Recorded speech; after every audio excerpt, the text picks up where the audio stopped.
آج آپ کے سامنے 3 احادیث رسول صلی اللہ علیہ وآلہ وسلم مختصر تشریح کے ساتھ رکھنا چاہوں گا، اور مجھے امید ہے کہ ان احادیث میں جو روشنی، نور، برکت اور اجالے ہیں وہ ہماری زندگی میں بہت ساری تبدیلیوں کا سبب اور بہت ساری پریشانیوں کو مٹانے کا ذریعہ اور سرور باطن کا ایک بہت بڑا سبب و ذریعہ ہوگا۔ حضرت عبید اللہ بن محسن الانصاری رضی اللہ تعالی عنہ فرماتے ہیں کہ اللہ کے محبوب علیہ السلام نے ارشاد فرمایا، من اصبح منکم آمنا فی سربہ، جس نے صبح اس حال میں کی کہ وہ بالکل امن میں تھا، اس کے ماحول میں، اس کے قبیلے میں، اس کے گھر کے اندر چین اور قرار تھا، کوئی ناگہانی آفت نہیں تھی، کوئی ایسی چیز نہیں تھی کہ جو اٹھتے ہی اس کو بے چینی، پریشانی اور دکھ اور تکلیف دیتی، بد امنی نہیں تھی، وہ آرام کے ساتھ اٹھا، سکون اور طمانینت کے ساتھ اس نے صبح کا آغاز کیا، معافن فی جسدہ، اور اس کے جسم کو کوئی بیماری نہیں تھی، اللہ نے اس کو عافیت سے رکھا، وہ صحت کے ساتھ اور امن کے ساتھ بیدار ہوتا ہے۔ اندہ قوت یومہ، اور اس دن کی ضرورت کا کھانا اس کے گھر میں موجود تھا۔ یہ تیسری چیز اللہ کے محبوب علیہ السلام نے ارشاد فرمائی، فَكَأَنَّمَا حِیزَتْ لَهُ الدُّنْیَا بِحَذَافِیرِہَا، تو فرمایا کہ دنیا تمام تر پہلوؤں کے ساتھ، اپنی تمام تر خوبیوں کے ساتھ اس کے ہاں جمع ہے، یعنی اس کو پھر کوئی کمی نہیں ہے اگر اس کو یہ 3 چیزیں میسر آ گئیں۔ سب سے پہلی چیز کہ صبح اٹھا تو اس کے گھر میں امن تھا۔ انسان کی بنیادی ضرورتوں میں سے ایک ضرورت امن ہے۔ بد امنی، بے چینی اور معاشرے کے اندر پھیلا ہوا انتشار، یہ بہت اذیت ناک ہوتا ہے، اور اگر انسان کو اپنی جان کا بھی خطرہ ہو تو اب مجھے آپ بتائیے کہ باقی چیزیں تمام کی تمام میسر بھی ہوں تو ان سے تلذذ تو حاصل ہی نہیں کیا جا سکتا۔ تو انسان کی بنیادی ضرورت امن ہے، اور پھر اگر صحت نہیں ہے تو ڈھیر ہوں دولت کے تو وہ کس کام کے۔ اور تیسری بات کہ انسان کے پاس صحت بھی ہے اور امن و امان میں بھی ہے، لیکن کھانے کو ایک دن کی روزی بھی نہیں ہے، تو ظاہر ہے پیٹ تو تقاضا کرتا ہے۔ بھوک جب ستاتی ہے تو انسان اس کے لیے بے چین ہو جاتا ہے۔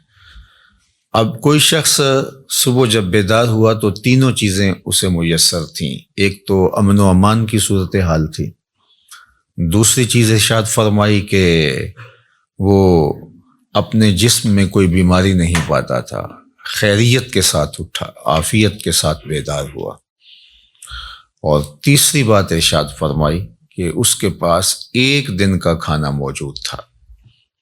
تو فرمایا کہ اس کو دنیا کی کوئی کمی نہیں ہے، وہ شکوہ نہ کرے کہ میرے پاس کچھ ہے نہیں۔ یہ تینوں چیزیں مل گئیں تو اللہ نے اس کی جھولیاں بھر دی ہیں۔ آج کا انتظام اس نے تمہارے لیے کر دیا ہے نا، تو کل کا بھی ہو جائے گا۔ آج اگر صحت ہے تو اللہ کل بھی عطا کر دے گا۔ آج اللہ جل شانہ نے امن اس کے لیے میسر فرمایا ہے تو کل کا دن بھی اس سے توقع رکھنی چاہیے کہ ایسے ہی گزرے۔ تو یہ 3 چیزیں اگر میسر ہیں اور پھر بھی انسان شکوے کی زبان کھولے تو وہ اس کو ناشکرہ کہا جائے گا، اور اگر کوئی ان چیزوں کے میسر آنے پر اللہ کا شکر گزار ہو اور اس کا سر اللہ کے حضور شکرانے میں جھک جائے تو اللہ اس کو اور زیادہ رحمتوں سے نوازنے والا ہے۔ تو یہ ایک تو اس حدیث میں ہمیں توکل سکھایا گیا، اللہ تعالیٰ جل شانہ پر راضی رہنے کا سبق دیا گیا، خام خواہ ہمیں واویلا کرنے سے منع کیا گیا۔ آپ اپنی سہولت، اپنی طاقت کے مطابق رزق کمانے کے اندر مشغول رہ سکتے ہیں، لیکن اپنے آپ کو اتنا تھکا لینا اس کے لیے کہ زندگی ہی تلخ ہو جائے، یہ کوئی دانش مندی نہیں ہے۔ آج کی تاریخ میں جو ہمارے ساتھ جڑی ہوئی ضرورتیں ہیں ان میں سے بہت ساری ضرورتیں ایسی ہیں کہ جو خود ساختہ ہیں، وہ ہماری ذاتی طور پہ خود ساختہ جڑی ہوئی چیزیں ہیں یا معاشرت نے خود ساختہ چیزوں کا اتنا بوجھ ہمارے اوپر لاد دیا ہے کہ وہ ہمیں کرنا پڑ رہا ہے۔ اگر معاشرہ اللہ کے رسول صلی اللہ علیہ وآلہ وسلم کے بتائے ہوئے طریق کے مطابق سادگی اختیار کرتا ہے اور میانہ روی کے ساتھ وہ زندگی بسر کرتا ہے تو ان حالات کے اندر بھی زندگی تلخ نہیں ہے، لیکن چونکہ ہم دیکھتے ہیں دوسروں کو اور ان کی دولت، ان کا مال، ان کو میسر نعمتوں کے ساتھ اپنا موازنہ کرتے ہیں اور پھر اپنے آپ کو خام خواہ تھکانے لگ جاتے ہیں اور ایک اذیت میں مبتلا ہو جاتے ہیں۔ تو فرمایا کہ جس کو اس حال میں صبح ملی کہ وہ امن و امان میں تھا، اس کے جسم کو کوئی بیماری نہیں تھی اور اس کے پاس اس دن کا کھانا موجود تھا، تو اللہ تعالیٰ نے گویا اس کو دنیا کی ساری نعمتیں عطا کر دی ہیں۔ یہ نصیب ہو گیا تو وہ اللہ کا شکر بجا لائے۔ حضرت عبداللہ بن عمر بن عاص رضی اللہ تعالیٰ عنہ سے مروی ایک روایت جو امام مسلم نے اپنی سند کے ساتھ روایت فرمائی ہے کہ ان رسول اللہ صلی اللہ علیہ وآلہ وسلم قال، اللہ کے محبوب علیہ الصلاۃ والسلام نے ارشاد فرمایا، قد افلح من اسلم، فلاح اس نے پائی جس کو اسلام کا نور نصیب ہو گیا۔ سب سے بڑی دولت جو ہمیں اس دنیا کے اوپر عطا کی گئی ہے وہ ایمان کی دولت ہے، اور سب سے بڑی دولت جو ہمیں آخرت میں عطا کی جائے گی وہ دیدار الہی ہے۔ جو اس دنیا میں اسلام سے، ایمان سے محروم رہا تو وہ حقیقی محروم ہے۔ ہوا میں اڑے، چرخ پہ جھولے، دنیا کی ساری مال و دولت کا مالک بن جائے اور عالی منصبوں کے اوپر فائز المرام رہے، دنیا اس کو سیلوٹ کرے، عزت وقار کی مسند پہ بیٹھا ہو، دنیاوی اعتبار سے وہ ہواؤں میں اڑتا پھرے، لیکن اگر اس کا سینہ ایمان کے نور سے خالی ہے، کوڑی مول نہیں اس کا، تو سب سے بڑی دولت اس دنیا کے اوپر جو حضرت انسان کو دی گئی ہے وہ اسلام ہے، ایمان کی دولت ہے۔ تو اللہ کے محبوب نے فرمایا قد افلح من اسلم، فلاح اس نے پائی جس کو اسلام مل گیا۔ اللہ اکبر۔ یہاں لفظ جو استعمال کیا گیا ہے وہ افلح ہے، یعنی وہ کامیاب ہوا۔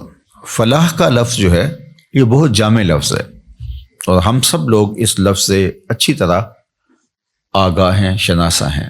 ہر روز ہمیں ہر نماز کے لیے پکاری گئی اذان میں 2 مرتبہ دعوت فلاح دی جاتی ہے، حی علی الصلاۃ، حی علی الفلاح۔ تو ہمیں کامیابی کی طرف بلایا جاتا ہے، اور فلاح دنیا اور آخرت دونوں جہانوں کی کامیابی کے لیے بولا جاتا ہے۔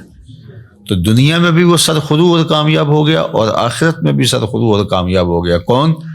جس کو اسلام کا نور دیا گیا۔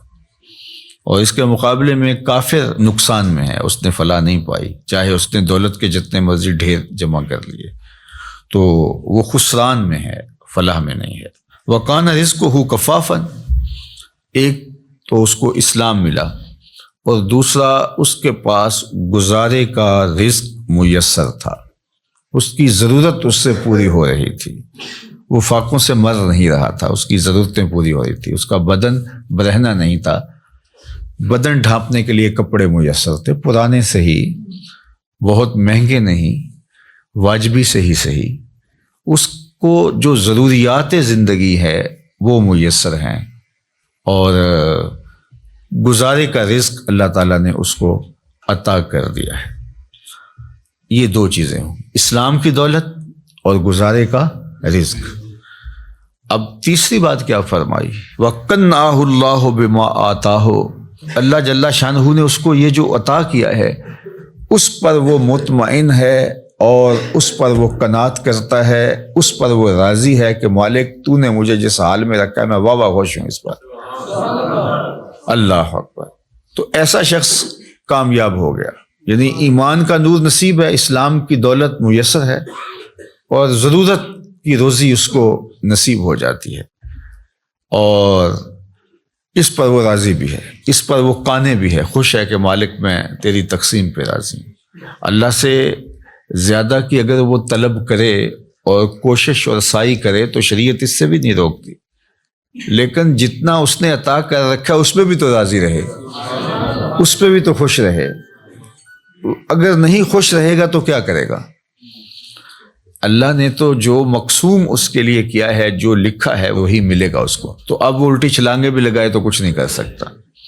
تو وہ کوشش کرے، اللہ سے دعا مانگے، اس کی ضرورتیں بڑھ رہی ہیں تو وہ کہے مالک میری ضرورتیں بڑھ رہی ہیں تو مجھے اس کے لیے اپنی جناب سے رزق بھی وسیع عطا کر دے، تو اس میں کوئی حرج نہیں ہے۔ اس کے لیے اپنے کام کو، کاروبار کو پھیلانے کی سعی کرے، کوشش کرے، لیکن اپنے اوپر مسلط نہ کر لے۔ یہ اس کے ذہن، دل، دماغ میں ہونا چاہیے کہ مالک جہاں تو مجھے رکھے گا میں رہوں گا وہاں راضی، لیکن تو کرم کر کے مجھے اور زیادہ عطا کر دے۔ تو پھر وہ جس حالت میں ہے اس حالت میں بھی خوشی کے ساتھ زندگی بسر کر رہا ہوگا، اور اللہ اس کی حالت اگر بہتر فرما دے تو اس میں بھی اس کو خوشی اور شکر کی کیفیت نصیب ہوگی۔ اور اگر وہ قناعت کا نور نہیں پائے گا تو وہ جس حالت میں ہے اس حالت کے اندر بھی وہ دکھی، پریشان، ہر وقت ٹینشن میں ہوگا۔ اور اگر اس کو زیادہ بھی عطا کر دیا گیا تو یہ جو بیماری اس کو لگ گئی، ناشکری کی، ہر وقت عدم اطمینان کی، وہ آگے چلا گیا، میں بہت پیچھے رہ گیا ہوں، تو آگے تو بہت سارے لوگ ہیں، تو وہ کبھی بھی اس مرض سے چھٹکارا نہیں پا سکے گا۔ وہ کروڑ پتی بھی ہو جائے گا، ارب پتی بھی ہو جائے گا، لیکن اس کے نفس کی کمینگی ختم نہیں ہوگی۔ تو نفس کی کمینگی یہ انسان کو توڑ کے رکھ دیتی ہے۔ حضرت فضالہ بن عبید الانصاری رضی اللہ تعالیٰ عنہ فرماتے ہیں کہ انہ سمع رسول اللہ صلی اللہ علیہ وآلہ وسلم یقول، میں نے حضور علیہ الصلوۃ والسلام کو فرماتے ہوئے سنا تھا، طوبی لمن ہدی الی الاسلام، جس کو ہدایت اسلام نصیب ہوئی اس کو مبارک ہو۔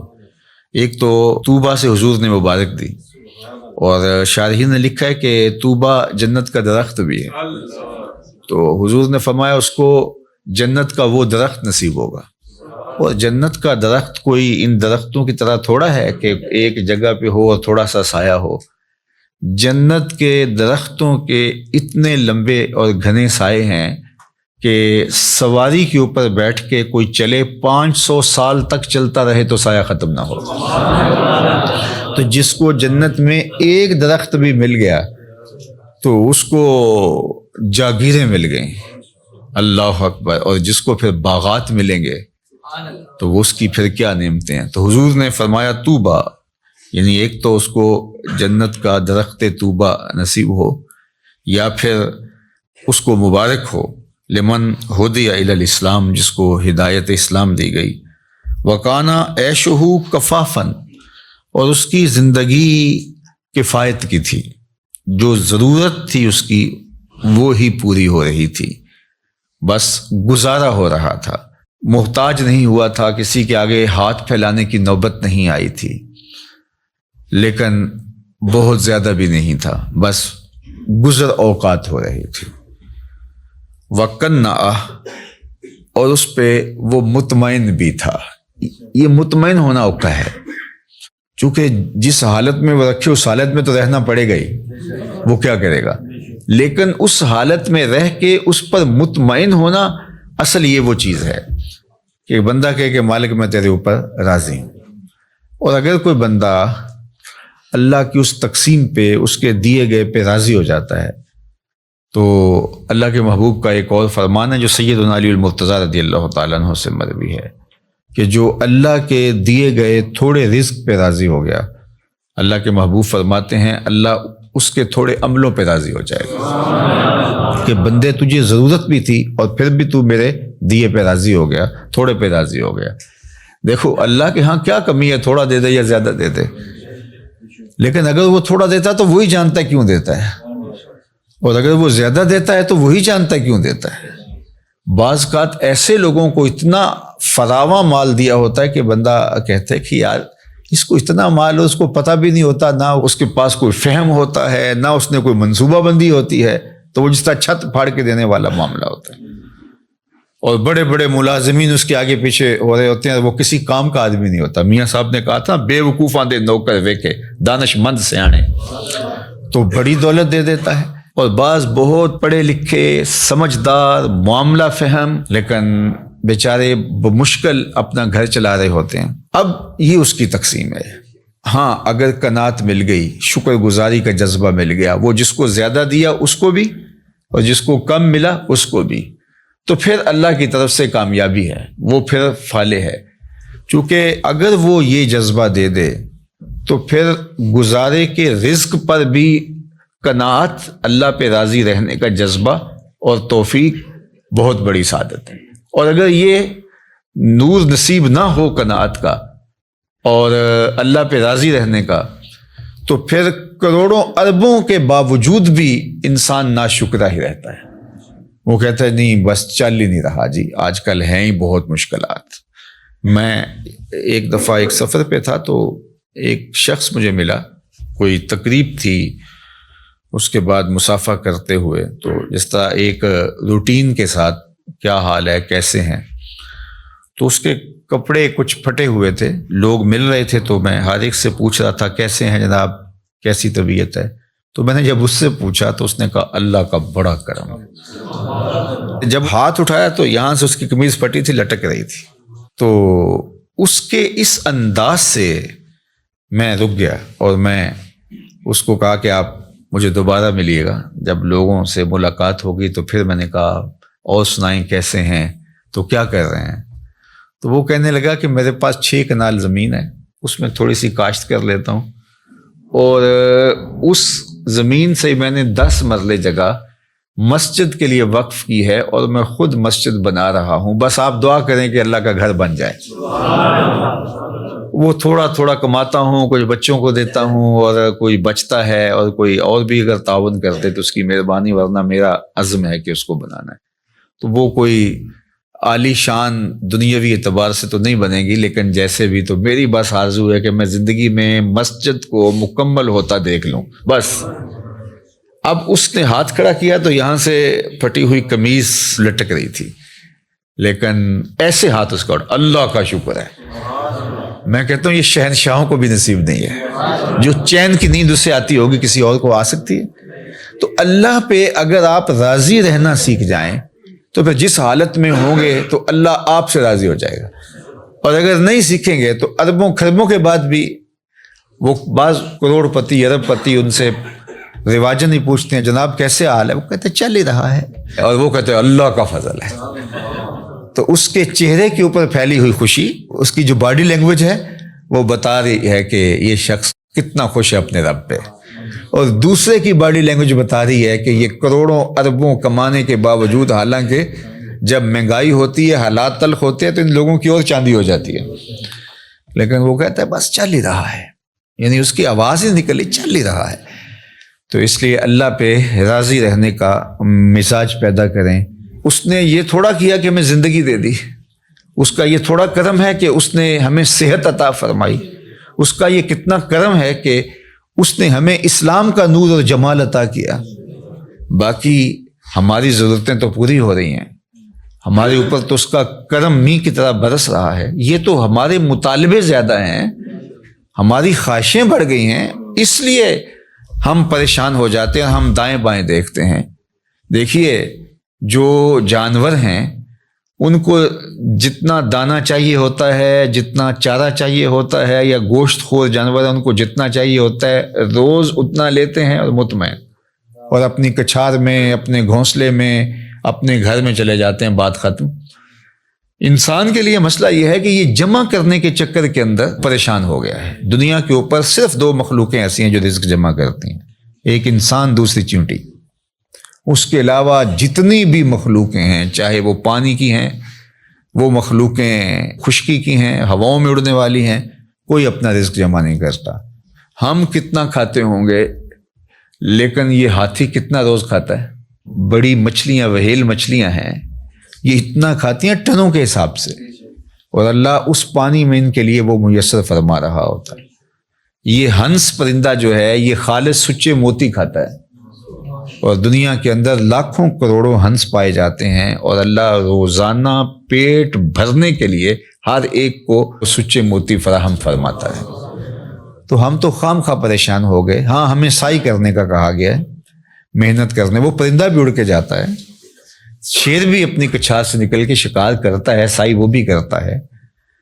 تو اللہ جل شانہ ہمیں قناعت کا نور عطا فرمائے, اور اس نے ہمیں جس حالت میں رکھا ہے اس میں کامل مکمل اطمینان عطا کرے, ہماری ضرورتوں کو اپنے فضل سے پورا فرمائے.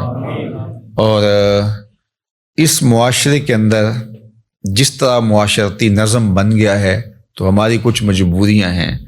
کسی نے بیٹیوں کی شادیاں کرنی ہیں تو ظاہر ہے کہ وہ چاہے بھی کہ میں بالکل سادگی سے کروں, لیکن ادھر سے مطالبے اور بہت کچھ ہیں, ہم اچھی طرح اس کو سمجھتے ہیں, تو اللہ اپنے کرم سے ہمارے لیے آسانیاں پیدا کرتے ہیں. لیکن جو بات کہنے کی ہے وہ یہ ہے کہ اگر یہ ساری ضرورتیں ہمارے ساتھ جڑی ہوئی ہیں اس معاشرت میں رہنے کی وجہ سے, تو وہ پورا کرنے کی کوشش ضرور کریں, لیکن اس دل کو قناعت سے خالی نہ ہونے دیں.